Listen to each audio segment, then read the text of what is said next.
NZZ Online präsentiert. Die Sondersendung zum Tag. Impulse Spezial. Herzlich willkommen, meine Damen und Herren, zu unserer letzten Sendung vom Weltwirtschaftsforum in Davos. Wikipedia gehört 8 Jahre nach deren Gründung zu einer der 10 meistbesuchten Seiten im Web. Mittlerweile umfasst die Enzyklopädie über 12 Millionen Einträge. Doch mit dem Erfolg wachsen auch die Probleme. Wir wollten von Wikipedia-Gründer Jimmy Wales wissen, wie Wikipedia diese Herausforderung meistern soll. Das Interview wird auf Englisch geführt. Mr. Wales, I did my research about you on Wikipedia, so how can I be sure that the things I know about you are true? Well, normally what we do is the community monitors the articles, so we have a really great group of editors who are keeping an eye on things. And we have a lot of different editorial rules about having to have valid sources and things like that. But even so, people should be careful with Wikipedia. It's always a work in process, so things are sometimes not always right, but mostly it's pretty good. You think that Wikipedia has some sort of natural gravity towards the truth? I don't think it's natural gravity. It's a matter of really thoughtful people and good policy. It's a matter of a lot of hard work to keep driving for the highest possible quality. The editors that work in Wikipedia are volunteers and don't get any profit out of their invested time. So what is their motivation? I think the main reason people contribute to Wikipedia is because it's a lot of fun. People really enjoy the process of meeting other smart people and working to share knowledge with everyone. Also, we're a charity, so people volunteer for the same reason they would volunteer for any charitable organization. And why does the self-regulation of the system work so well? Well, I mean, we're all human beings on a planet. All regulation is self-regulation in the end. So it's just a matter of people seriously discussing policy, implementing policy. It's not a magic formula by any means. So what do you think, that the intelligence of the masses is superior to the intelligence of a small elite? I do not think that, as a matter of fact, and I think it's one of the great misconceptions about Wikipedia. The people who are most influential in Wikipedia are quite smart, and we like it that way. And there are a lot of people in the world who have no business writing an encyclopedia. So we try to be open and welcoming to newcomers, but there is a certain amount of quality of work that we do expect out of people. I read that you changed your mind about the Wikipedia system and called for more top-down control. Is this correct? This is not correct. This is the typical media story about Wikipedia. Anytime we implement a change, it's always interpreted in terms of top-down control because that's the only thing that people can understand.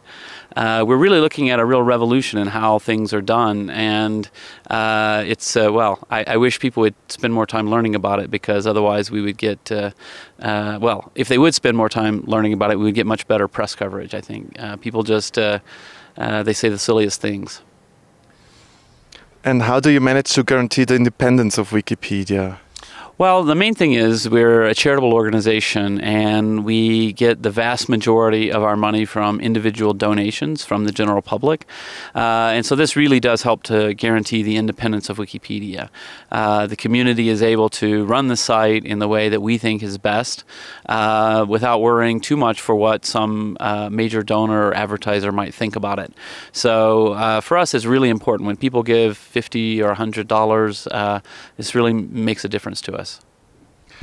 The information on Wikipedia influences more and more the way people see the world. So at the end, who's responsible for this, for the effects that this information could cause? Well, I think the community takes it really seriously. This idea that now Wikipedia has become something that's somehow very, very important in the world means that we have to take a really serious feel of responsibility for what we're doing. We have to do a really good job because the world is counting on us.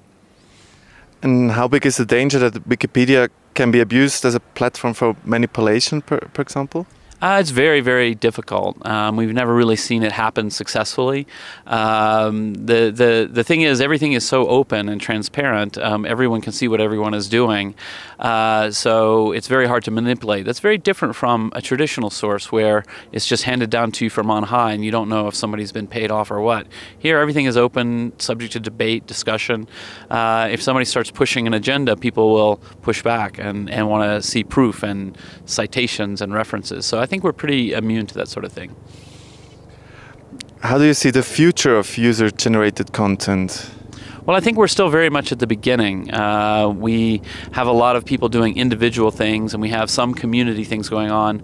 I think there's still a lot of potential for communities to come together to build all kinds of different things. Do you think that journalists will be dispensable in the future?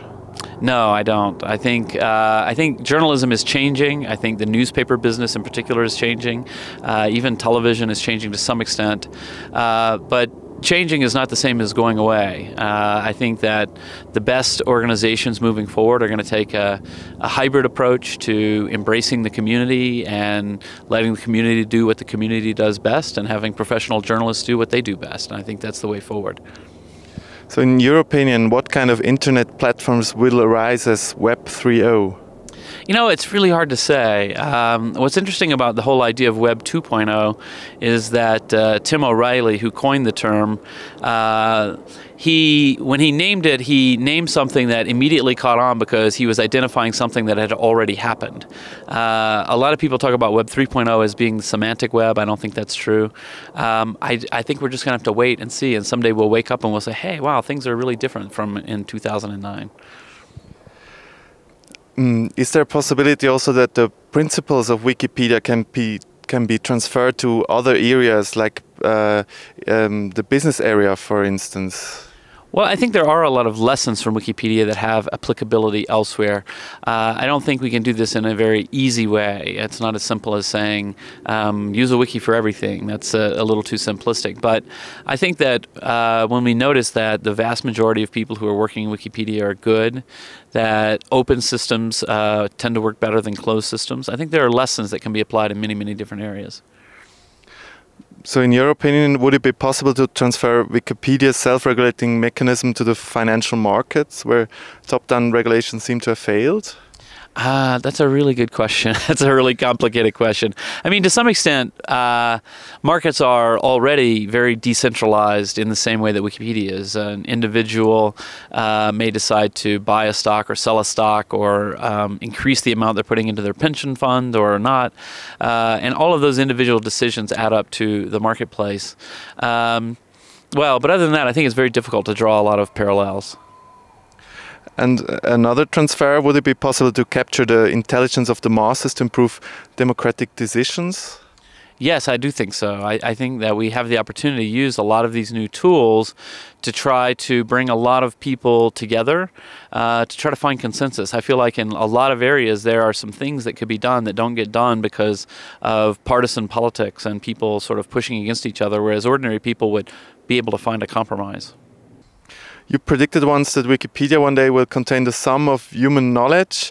Do you think that day will arrive when I will be able to read on Wikipedia itself that this day finally has arrived?